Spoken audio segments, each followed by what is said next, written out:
Om Jnanatirandhasya Jnananjana Shalakaya Chakshurunmilitam Yena Tasmai Shri Gurave Namaha. Continuing the discussion of Orthodoxy and Orthopraxy, Siddhanta, Sad-Siddhanta, proper understanding, and Sadacha, proper behavior.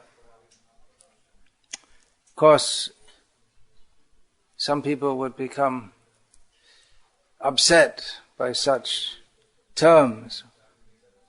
Proper understanding, proper behavior, with the idea that whatever anyone does or thinks, we shouldn't judge them. We should just take everyone to be a unique individual who's divinely inspired in whatever he's doing.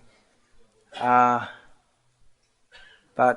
this idea that we shouldn't judge anyone, well, if we say we shouldn't judge anyone, that's immediately judging those who judge. There's something wrong. If you say you shouldn't judge, that means you say that you're judging those who judge others as being wrong. So you're caught in a trap there. So we can't avoid it. We have to make distinctions. The Mayavadis, they want to say there's no distinction. It's all the same. But there are distinctions. They can't avoid that there are distinctions in this world, but they say that, well, that's just illusion. But in reality, there's no distinction. So what is the proper understanding? Our acharyas have very much emphasized that in the matter of proper understanding, the most important factor is to understand and reject Mayavad, the idea that everything is all one and the same. Because in this Mayavad, the idea, Nirvishesh, no specialty, there's no particular characteristic of anything. To see differences is an illusion, because that destroys this Mayavad, destroys Sevak Bhav, the relationship or the feelings between the servant and the object of service, which is the essence of bhakti. We say Jivesvarupai Krishnaditi. We say it's a fact. That's a categorical fact. But the implication of it's not just some formula like E equals MC squared, which is supposed to deal with matter, that which is insentient, but in the relationship between the servant and the served, that's the point, the relationship, the feelings. So there are other kinds of Mayavad influenced people who emphasize the feelings.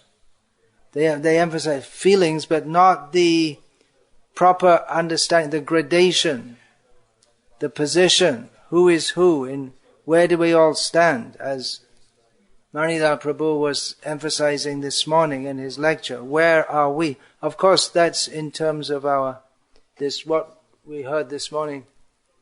Grandfather Bhishma Dev was speaking in terms of our materialistic situation as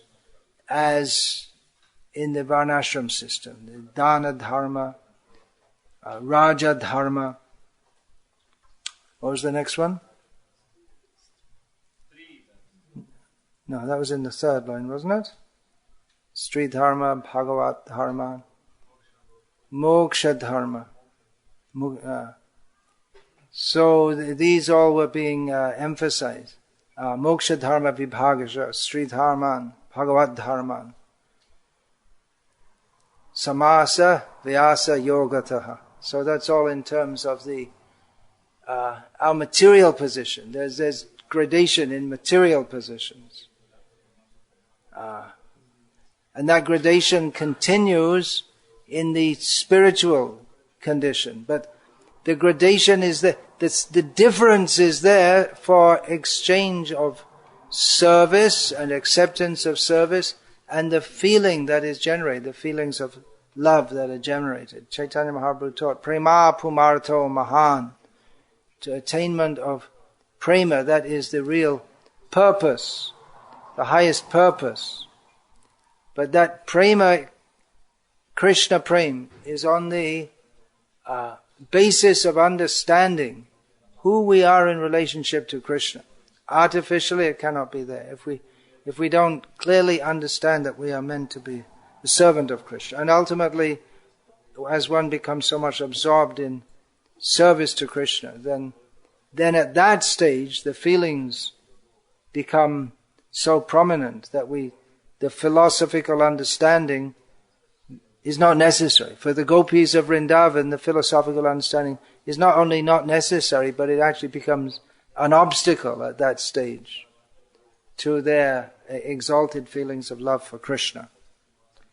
But that stage is not to be imitated. If we try to emphasize feelings without understanding in our present stage, then we fall down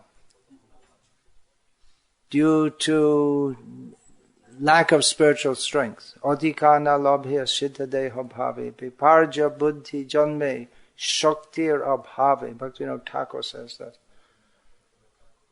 In our immature stage, if we try to meditate on our siddha deha, our perfect realized form, without attaining the eligibility to do so, then we will get an opposite. Our consciousness will develop in a contradictory way due to lack of spiritual strength. So, all these points should be discussed.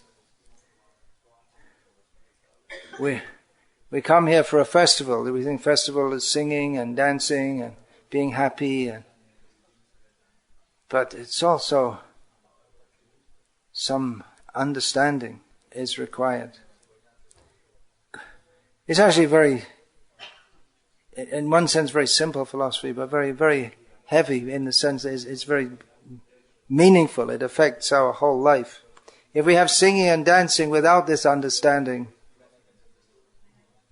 then the meaning of that singing and dancing, then we may not be able to enter very deeply into that.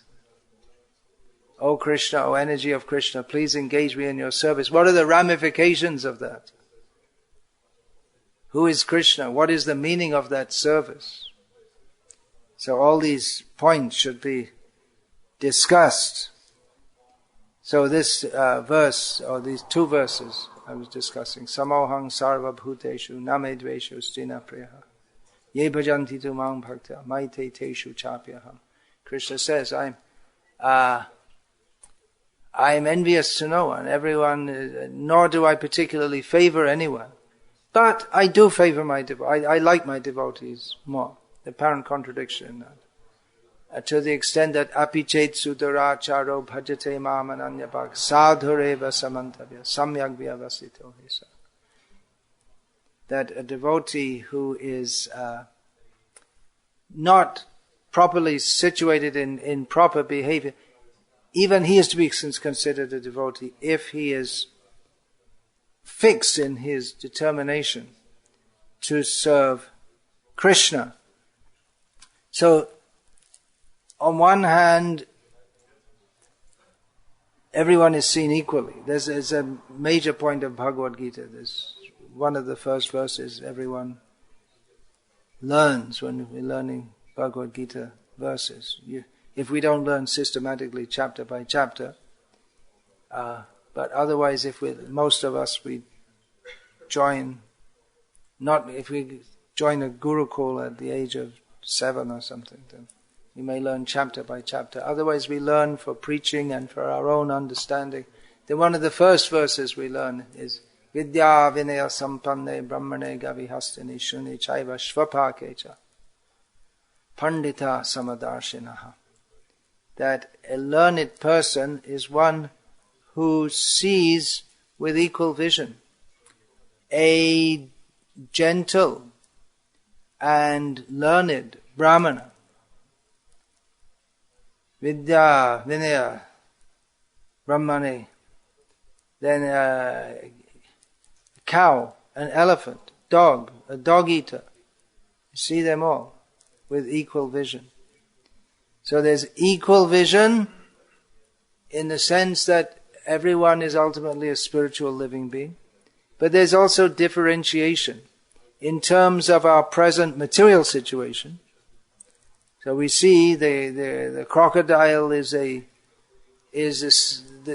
spirit animating the body of the crocodile is ultimately a servant of Krishna. And the same has the same potential as a great Paramahamsa Vaishnava.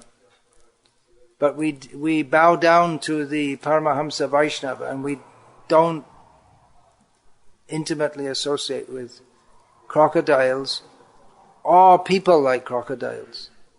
That we should. People like crocodiles means the crocodile lies in the water looking innocuous, like a log, harmless, but then suddenly snaps you up. So there are many examples in Shastra. The person who's like a heron, he stands at the edge of the water, just looking in the water, meditating, looking like a great yogi. But then when he sees a fish, he'll take it. So someone may look like a great, or the cat. The cat also became a yogi and had all the mice as his disciples. But gradually he lost all his disciples and became fatter and fatter. He fooled them that he was a great yogi. So we have to differentiate, have good discrimination. The mice, they were too innocent.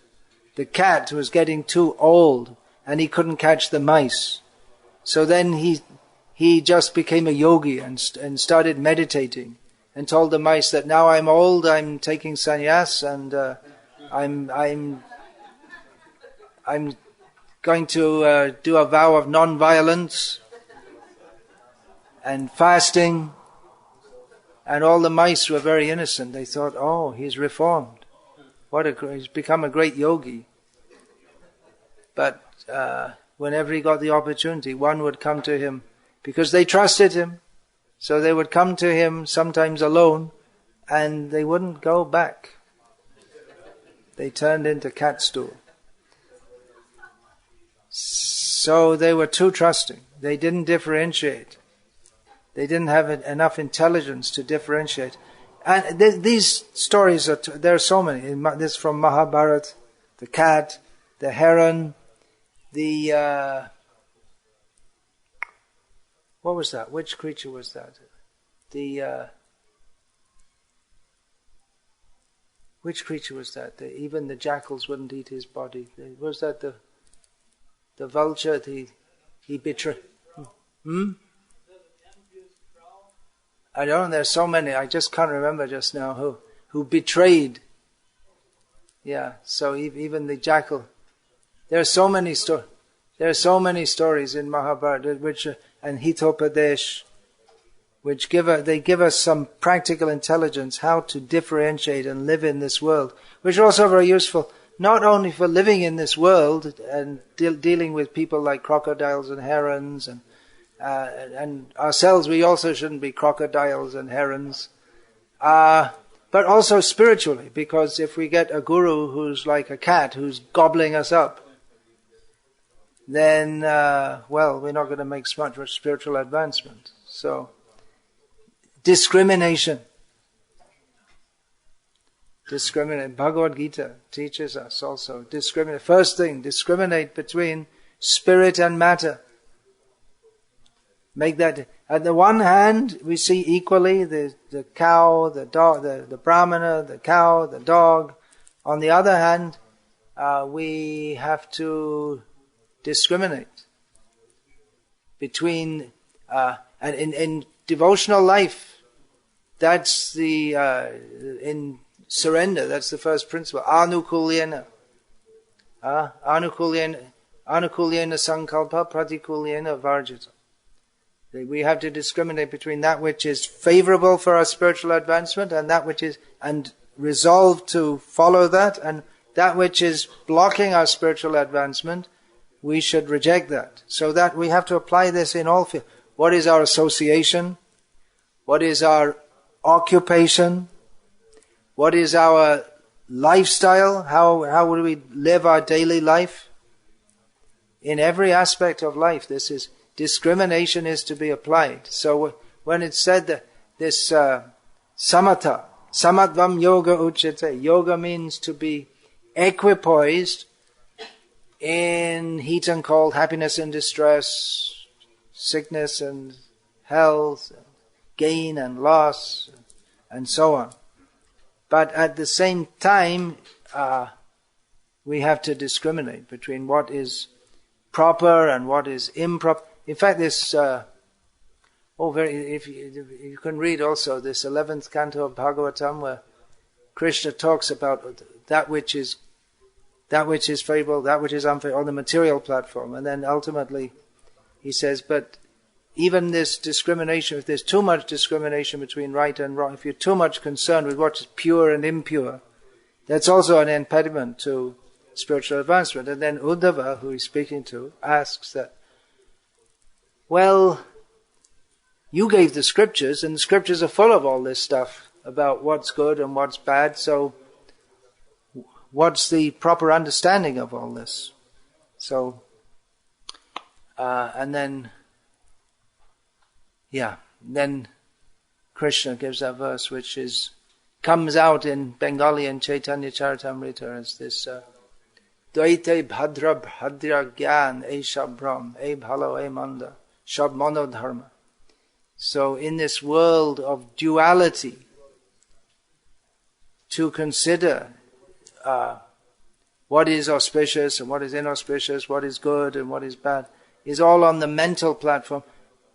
If we're thinking in terms of material advancement doesn't mean just getting more and more money and more buildings, but in the Vedic concept that would mean going to the heavenly planets, getting a better birth in future.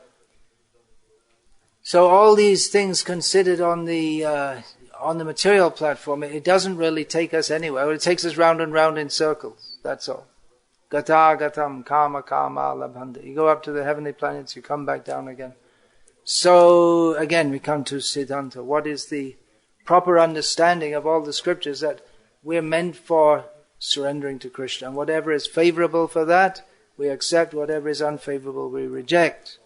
Which means that we may accept some things which are rejected in the Vedic, in the Karma Kanda prescriptions, and we may reject something which is recommended.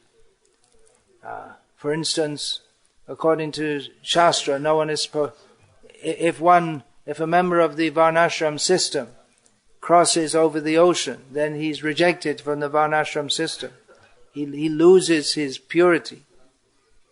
But on the other hand, Chaitanya Mahaprabhu said, Priti vite ache joto nagaradi gram sabatra pracha hoibe mora nam, that Krishna consciousness should be preached all over the world.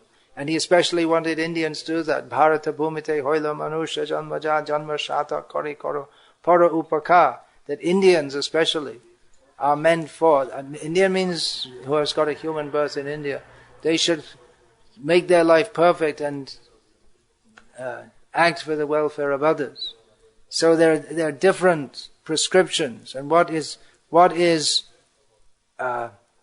relevant in one circumstance might not be relevant in another, which is another reason why we need gurus, because we may be confused with all. There may be so many different prescriptions and proscriptions, do's and don'ts, and what to do in a particular circumstance. We may be confused. not only about the details, but even about what we're actually supposed to be doing in our life, as was exemplified in the case of one Brahmana in East Bengal called Tapan Mishra, who read many books. He wanted to find out, well, what's the goal of life and how do we attain it? Okay, let's look in Shastra. It must be in Shastra. He looked in Shastra and he got confused. And then, by good fortune, Nimai Pandit, Chaitanya Mahaprabhu, before he accepted sannyas, came in that area. And Tapan Mishra was directed in a dream, go and see him. He was called, that word was given, boipoka, bookworm. He was a bookworm. He was always looking in books. Do you say that in your language, bookworm?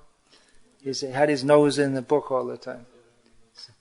And Chaitanya Mahaprabhu just gave him the very simple answer. Shadha Shadana Tatta Jaikichu Shokal Harinama Sankirtane Milibe Shokal. Everything that's been known about sadhana, or sadhya, the goal of life, and sadhana, the means to attain it, it all coalesces in Harinam Sankirtan. So, simple answer. So, why is that? Then how are we going to say, how should we establish this? Haridas Thakur, yeah. He was a practitioner of the holy name and a teacher of the holy name. And he was chanting, but he also, people were challenged. Why do you say, what is this? Holy name. So, why do you say holy name gives mukti? And Haridas Thakur gives mukti, yeah, it gives mukti, but who cares about mukti anyway? What's the big thing about mukti?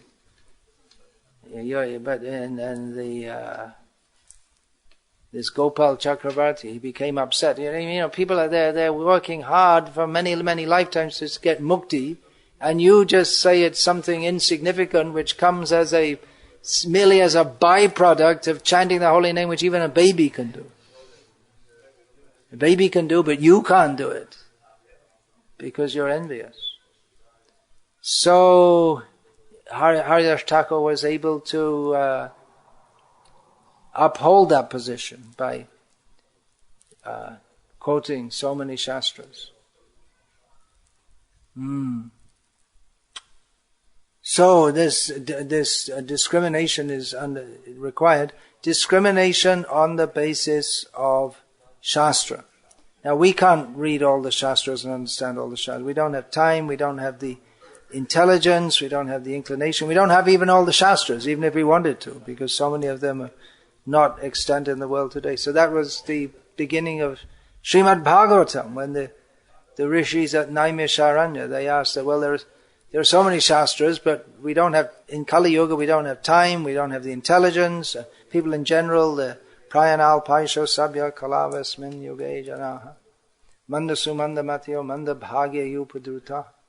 People they're short-lived, they're stupid, and they're unlucky, and their mind is always disturbed. And how can there be any good fortune in this Kali Yuga? So, okay, Sutta Goswami, you studied all the shastras, so you just tell us what's the best. And they already knew the answer because they were eager to hear about Krishna, but they wanted to hear that. And so the answer there is there, Srimad Bhagavatam.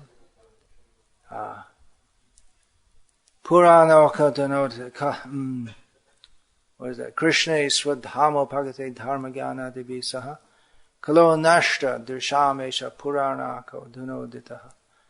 In Krishna left, Krishna who is always accompanied by dharma, by jnana, spiritual knowledge, he left. And as soon as he left, the very moment he left, Kali, the personality of Kali, entered. Now it's my yoga, Kali Yoga. He entered. It means he entered the hearts of everyone. But persons in this Kali Yuga, they can get light from this sun-like Bhagavat Purana. So this understanding, discrimination, knowing what to do, not what to, We get all the answers from the Srimad Bhagavatam, which is the Sarvavete Itihasanam Saram Saram Hi Udahritam. It's the extracted essence of the essence of all the Vedic literatures. But even that has to be understood from the Vaishnavas.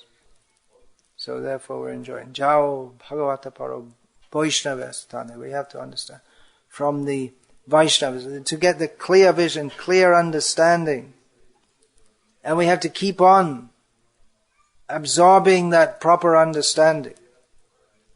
Hear it again. We may say, well, I did my Bhakti Shastri. I already did it 15 years ago, so I already know everything.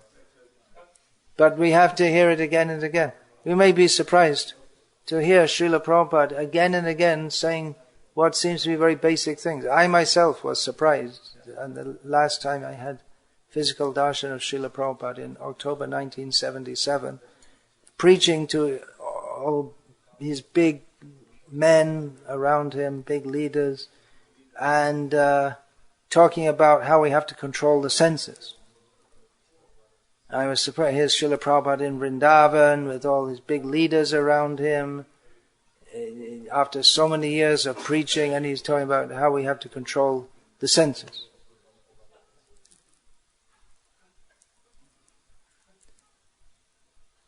We need to hear that.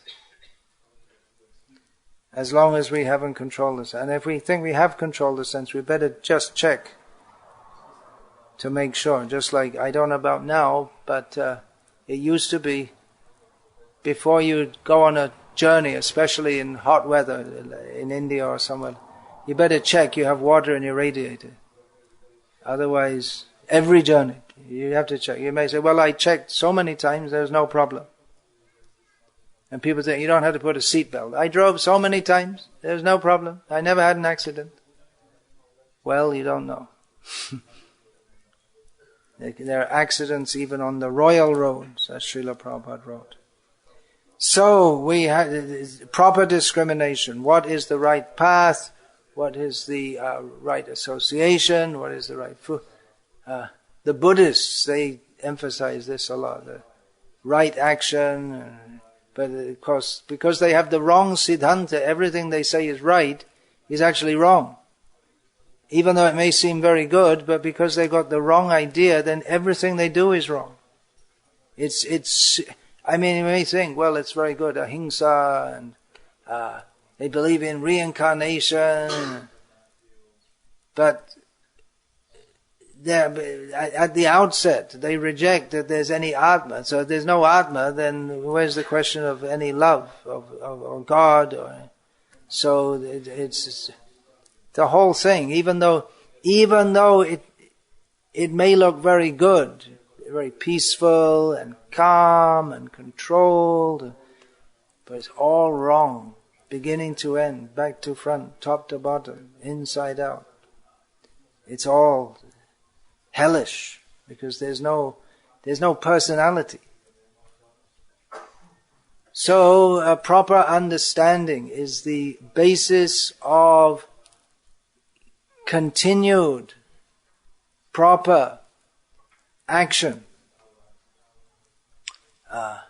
Proper action is on the basis of proper understanding. Which is why Srila Prabhupada also was always encouraging chanting, chant, dance and be happy, but he was continually speaking in such a way to establish how we can clearly understand who we are and why we should act in Krishna consciousness. Why we should perform these activities. So, now I criticize some Buddhists and I think, well, what is this? Buddhists, they're nice people. So, but, yeah, we should see good in others and we shouldn't look for the wrong in others just for looking for that.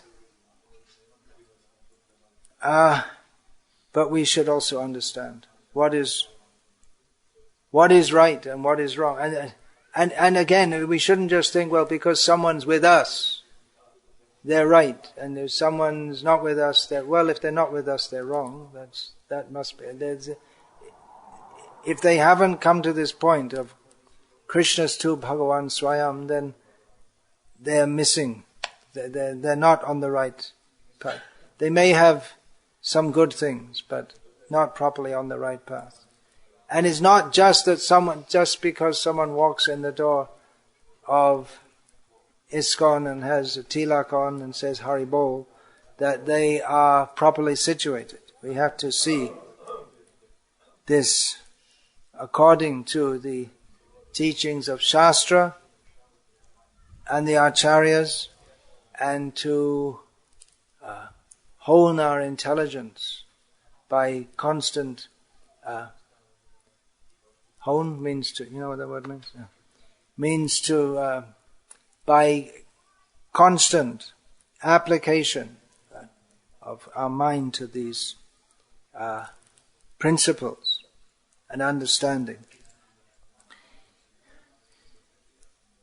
That's why there may be highly ecstatic devotees, such as Vangshidas Babaji Maharaj, Gorki Shodas Babaji Maharaj. They're highly ecstatic, but they neither did they take disciples. Gorki Shodas Babaji Maharaj had at least one, and others also counted themselves as his disciples, but they weren't preachers or acharyas in the classic sense of the term. They can inspire by their example, but they don't teach. Srila Prabhupada said about Gorki Shodas Babaji Maharaj, he saw the condition of the people and he was just disgusted and just kept himself aloof. So we can hear about such devotees, and we can be inspired how they were Sakshat Vairagya Murti, Vipralamba Rasambodhe. How Gorki Shodas Babaji Maharaj, he is the very form of, the very embodiment of detachment from this world, and the ocean of Vipralamba Rasa, this ecstatic feelings of separation from Krishna. So we can be inspired by that. But it's not possible for us to follow that example. We can't artificially follow that way of life. So Acharya means one who teaches by example. And Srila Prabhupada often gave that understanding that even someone is the topmost devotee, but he acts on the Madhyamadikari platform. He interacts with disciples to show them how to practice devotional service. Just like a teacher writes on the board A, B, C.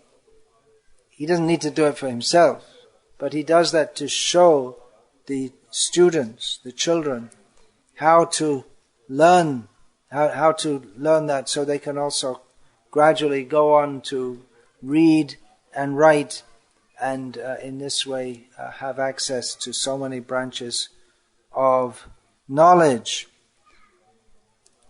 So simply inspiration is not enough. Often we hear that, at least devotees say to me, "Oh, will you please come and give us some inspiration?" Yeah, inspiration, good, that's good. Come to this festival, get some inspiration. But along with inspiration, then systematic education is also required. Otherwise, we may feel inspired about Krishna consciousness, but if we don't really know what it is and why and how we're supposed to be doing it, then we won't become free from the misconceptions that stultify our advancement, that hold us back. various misconceptions.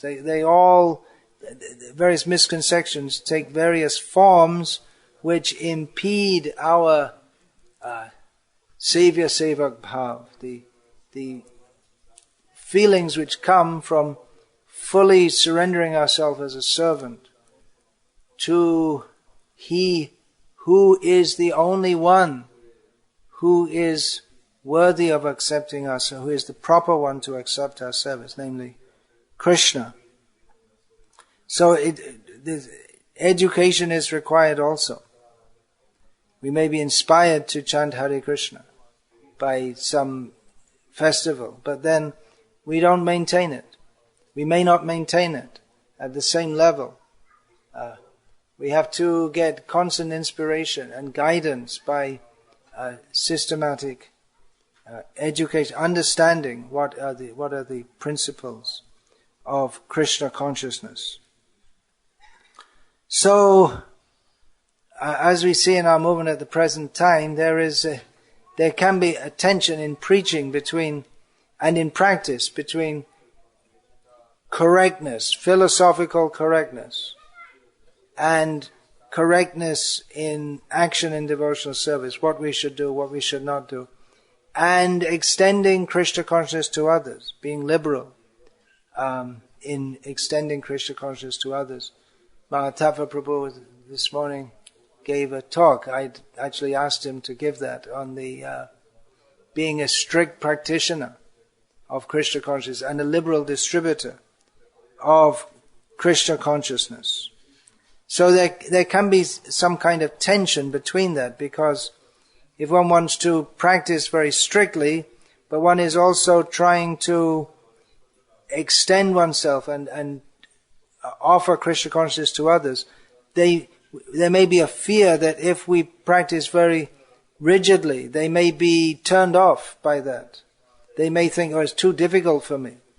I can't do this. So we may try to make it more easy for them. But if we make it more easy for them, and we make it more easy for ourselves, then everything becomes lax. So there's a tension between those two things, between the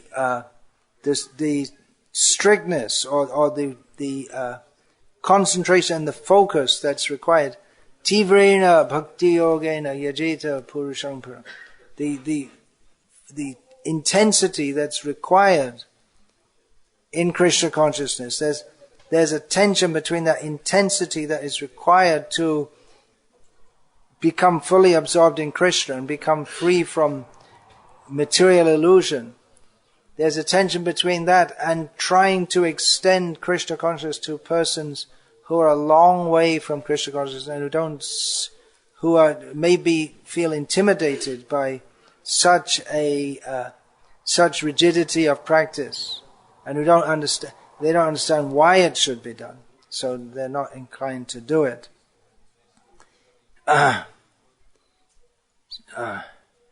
In the early days of this movement, there was in New York City, Srila Prabhupada started the International Society for Krishna Consciousness, founded it there. And then he went to San Francisco on the west coast of America.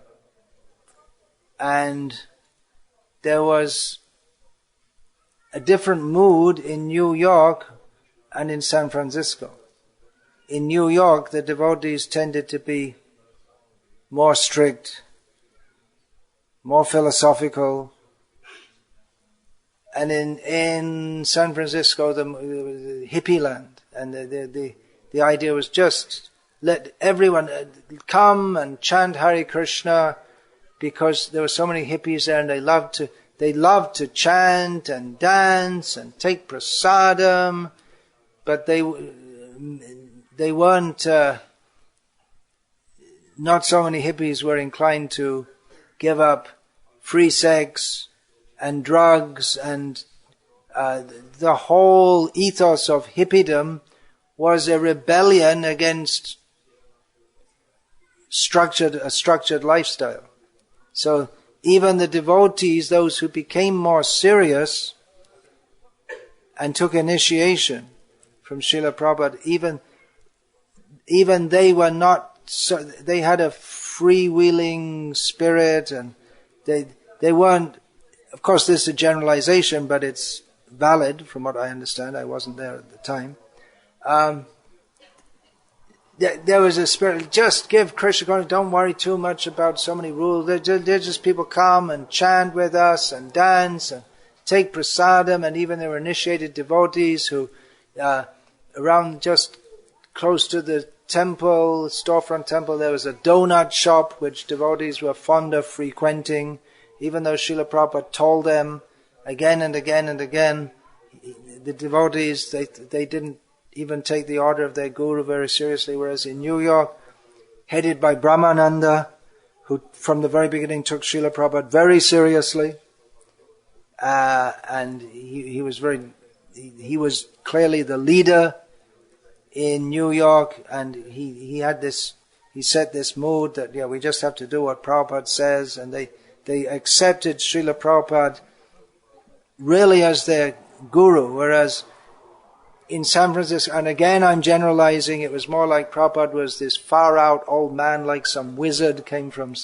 this Gandalf or something like that, came, and he's like some wizard, and he's old, but he jumps and he dances and he smiles and he relates to us, and he tells us all these far out stories from India. It was a different mood altogether. So the New York approach was more philosophical. They'd read Prabhupada's books, more serious, more restrictive. In San Francisco also, the boys and girls, it was all hippie, they're all mixed up, whereas in the beginning from New York, they were the mostly men joining, and they were not that much inclined toward the women, it seems. There was some story. Jadurani in the beginning, she would come and paint, and it wasn't known whether she would be accepted or she could be initiated at all. Whereas in the beginning, and from the very beginning in San Francisco, there was no question, men, women, everything together. She would come and paint in a mini skirt, initiate devotee. Nowadays you think that's normal, but even those days in the beginning, in 1966, 67, they could understand there's something wrong with this, and eventually Srila Prabhupada pointed out to her, well, that's not very proper to wear a miniskirt as an initiated devotee. So devotees in New York, they more of a monastic approach, whereas in San Francisco more of a sentimental, emotional, affected, encouraging. Of course, it's not that in New York they weren't encouraging, but non-judgmental. Yes, non-judgmental. And the San Francisco approach was very effective in bringing many, many people to devotional service at some level. And even to the present time, we find in the Bay Area around San Francisco, many people remember us from those days, and they're very favorable. They like it. They think of the Hare Krishna as something very good. So that approach was very good at bringing many people in, but maybe not as effective as when they were brought in to bring them up. You get the point? Bring them in, but we have to go up also.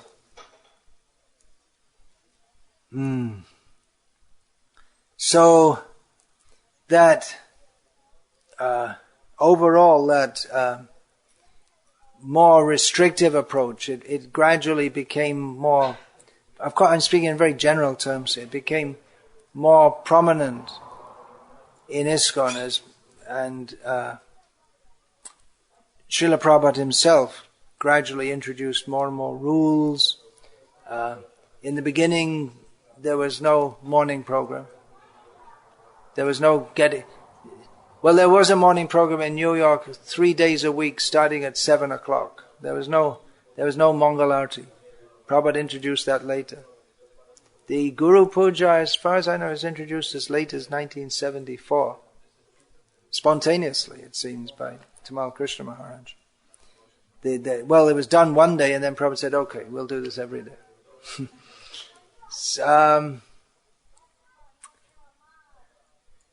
So gradually more and more rules and regulations were introduced, and some of the devotees from those early days, they thought, well, it was so nice in the early days. We were all living together, brother and sister, and everyone was nice, and no one was heavy. Gradually, became more and more heavy. I know when I joined in 1975, it was generally considered sannyasi is really should be extremely heavy. That was the general model of a sannyasi. Someone who's really heavy, who tells you you're a fool and a rascal at least 3 times a minute, and that pervaded the whole movement. I know when I first joined, I at every moment you do everything wrong because you don't know anything what to do. And every moment someone said, "Don't know that, that's wrong. You're a fool." So it was a heavy mood, but if you could accept it, you got trained pretty quickly and learned what was right and what was wrong.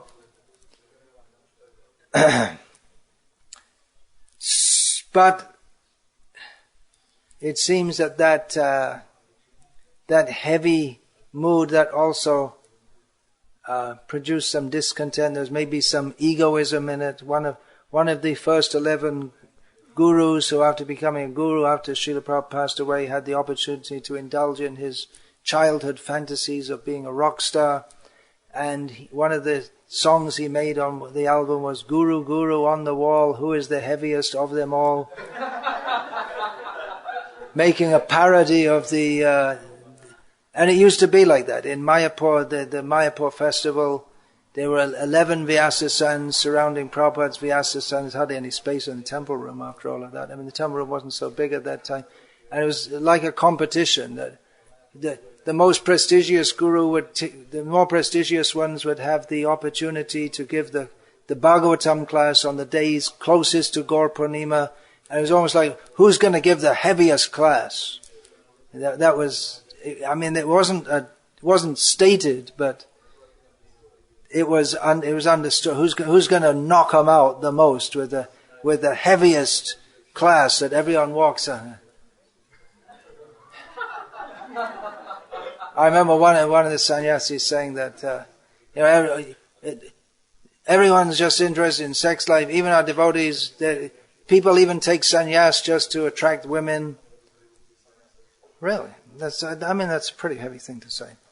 Maybe it's true, but I hope not. But it suddenly, it attracted some attention, something unique to say. So that produced much discontent.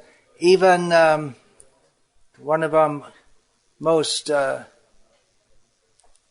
heavy gurus, who's now passed away, after he passed away, then one center in which he was dominant, then he was overseeing in America. The devotees there told me that, or actually the temple president there told me, because he's a disciple of that guru, he became a temple president sometime after the passing away of that guru, and he wanted to tighten it up. It had become a bit loose after the passing away of the heavy guru. And all the devotees, who are all his godbrothers and godsisters, say, "No, we don't go back to that." And we say, "Well, that's what our guru. He kept it very tight, all rules and right." No, had enough of that. Even though it was given by their guru for their benefit, they thought, Gurudev passed.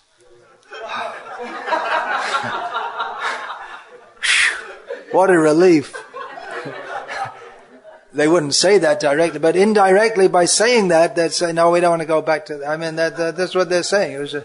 It's too much, we had enough of that. So, nowadays in our movement, we've come around, the heavy sannyasis and gurus, and I can just say a few experiences. Anyone from those old days can give you all kinds of wonderful stories of one of our ISKCON gurus. I mean, someone wouldn't get up in the morning, so he threw him down the stairs in his sleeping bag. And then someone else in another center, I saw him, he wouldn't get up in the morning, so he dragged him in his sleeping bag and threw him in the cold shower. He still wouldn't get out of his sleeping bag. It was like the scissors are not, So, not like that nowadays, but it was a heavy mood. It's pretty difficult not to go to Mangalati. The devotees were very merciful in those days.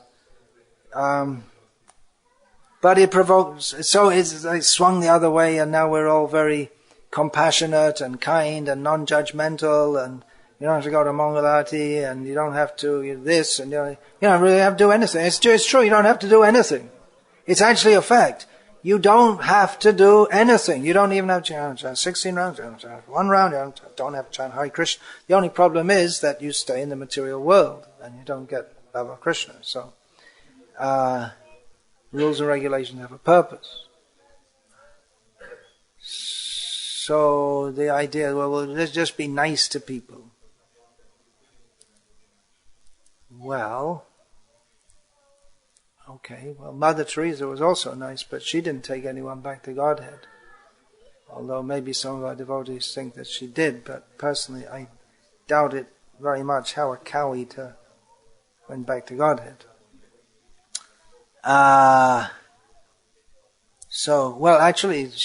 Anyway, I shouldn't talk too much about Mother Teresa, but apparently she was pretty strict also. She ran her poor sister, what's that, mothers of, what are they called? The sisters, can't remember, the Sisters of Charity, isn't it? Something like that. So she was dictatorial, so we're told. But anyway, just to be nice is, many dogs are nice. That's why people like to have dogs, isn't it? They wag their tail. They're happy to see you. They wag their tail, they lick you. But that's not going to help you spiritually. Being nice in and of itself is not very helpful. We have to know what is proper and what is improper and act accordingly. Chaitanya Mahaprabhu was ecstatic, but he also took time out to instruct in the philosophy of, to preach or to debate the philosophy of Krishna consciousness, to present the philosophy of Krishna consciousness, and to instruct in the proper practice of Krishna consciousness. He commissioned Sanatana Goswami to write an extensive book explaining Bhakti Sadacha, the proper behavior in devotional service. I read something by one of these Western scholars who made this outrageous statement that Chaitanya Mahaprabhu is not a philosopher. Oh, what an outrage! What's he talking about? Chaitanya Mahaprabhu, yes, he chanted, he danced, but he gave so much philosophy also. I don't know. I didn't read more, but they may have so many theories. Well, later on, someone wrote a book and they ascribed all this philosophy to it. But Chaitanya Mahaprabhu chanted, he danced, he wept, he fell on the ground in ecstasy, but he also taught philosophy, and he was very strict in his personal practices. He was very, very strict. Especially in his interactions with women were almost nothing. There is some remarkable incident is given of how one specifically said Uri, a woman, she climbed on his shoulder to have darshan of Jagannath, and Govinda, his servant, wanted to pull her down, and Chaitanya Mahaprabhu chastised him and said, look, she's so enthusiastic to see Jagannath. But on another occasion, Chaitanya Mahaprabhu was running to embrace that devotee who was beautifully singing songs of Krishna, Gita Govinda. Chaitanya Mahaprabhu was so absorbed in ecstasy, he was running through the bed of thorn bushes and not even noticing that the thorns were cutting his body, and Govinda, his servant, ran after him and said, "It's a woman!" Singing. And at the sound of the word woman, Chaitanya Mahaprabhu immediately came out of that ecstasy and said, "Govinda, you saved my life." That would have been a disaster for Chaitanya. He thought that as a disaster. So he was very strict in his practice. Apane achare dharma shikhan najai. What is that? Apane na koile dharma shikhan najai. Unless one personally practices dharma, one cannot teach others. So Chaitanya Mahaprabhu, he was ecstatic, but he also taught by his personal example and by teaching philosophy and proper practice. The 6 Goswamis of Vrindavan, ecstatic. Hey Radhe Vrajadevike Chalalite Hey Nanda Suna Kutaha Shri Govardhana Kalpa Pada Patale Kalindi Vanye Kutaha Ghoshantaviti Sarvato Rajapuri Kedaya Mahavivalo Vande Rupa Sanatano Raghuyuga Srijiva Gopalako. 6 Goswamis, they were running in the land of Vrajamandal, in calling out Krishna, Radhe, Lalite, Hey Radhe, Vrajati. Where are you? On the calling out at the desire trees and the banks, the bottom of Govardhan, and by the Yamuna, the forests by the side. They were calling out in transcendental distress, being bewildered by transcendental distress in separation from Krishna.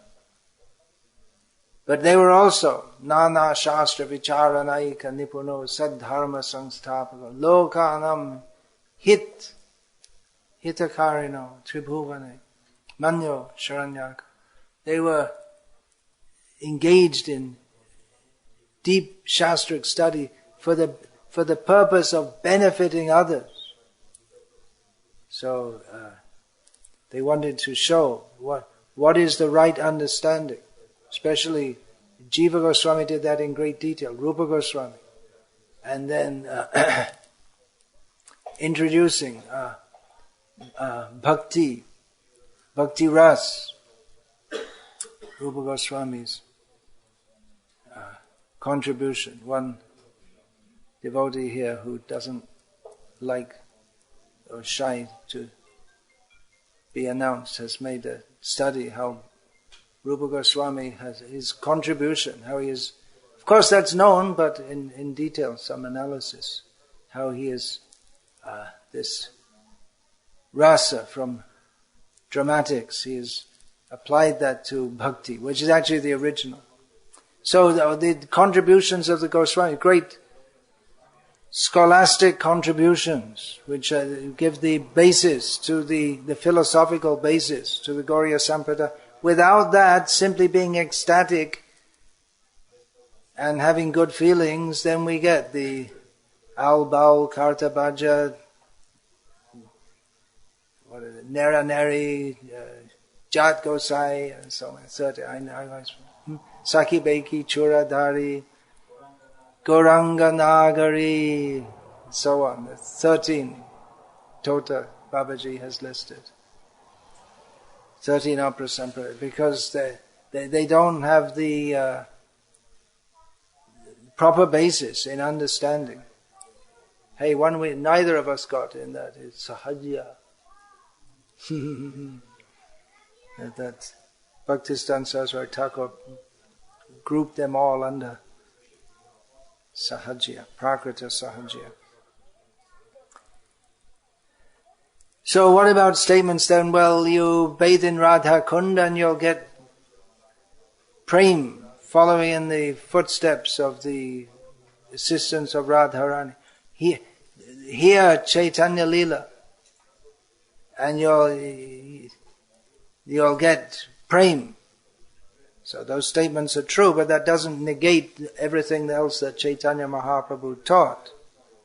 It doesn't mean that, well, you don't have to bother chanting 16 rounds. You just go and bathe in Radha Kund and then you can do whatever you like because you're going to get Radha Prem. Or maybe you'll... But that such benedictions are available doesn't negate all else that Chaitanya Mahaprabhu gave. By hearing about Chaitanya Mahaprabhu's pastimes,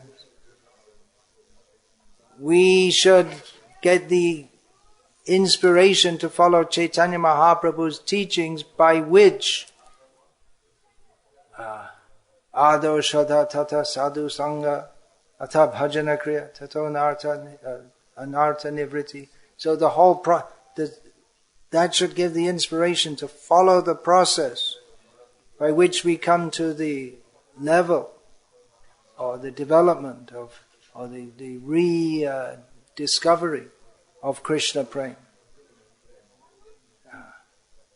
The consciousness has to be purified. So bathing in Radha Kund, hearing Chaitanya Leela, that will purify us, especially if we have the proper understanding of what we're doing. Otherwise, many people may hear Chaitanya Leela, not have the proper understanding. They may be envious of Chaitanya Mahaprabhu, and they come up with all conclusions. Who is that we were just discussing? Who is that said that? Oh, I speak of how Chaitanya Mahaprabhu... Anyway, I don't want to talk about that. It's so envious. Ugh! These nasty scholars, the things they invent things about Chaitanya Mahaprabhu which are just so envious, have no basis just in their imagination, just because they read Chaitanya Charitamrita and their envy increases. They want to deny, this can't be true, it must be, he must have had some mental disease, or just so nasty, envious people. So, we have to hear from devotees and understand Bhakti Siddhanta. As Chaitanya Mahaprabhu himself, Bhakti Siddhanta, Viruddha, Arasebas, Shunile Prabhuchite, Nahoyulas. Chaitanya Mahaprabhu, he didn't like to hear things which were against the proper understanding and teachings of Bhakti and Rasa. We want to talk about all Leelas, but then we won't, if we don't understand properly, then we'll make a big mix-up.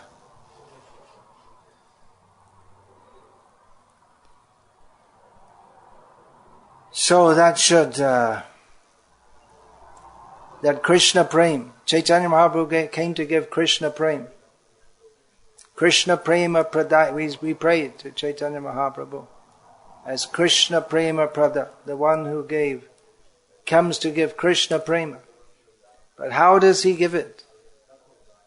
This Shri Krishna Chaitanya Prabhu Jibe Daya Kari Shaparshada Shiyadhama Shaha Avatari. Chaitanya Mahaprabhu, being very merciful to the fallen souls, descends into the world, into this world, along with his associates and with his holy dham of Navadvip. For what purpose? Atantar dulabha prema karibarita. For the purpose of giving that extremely rare Krishna Prem.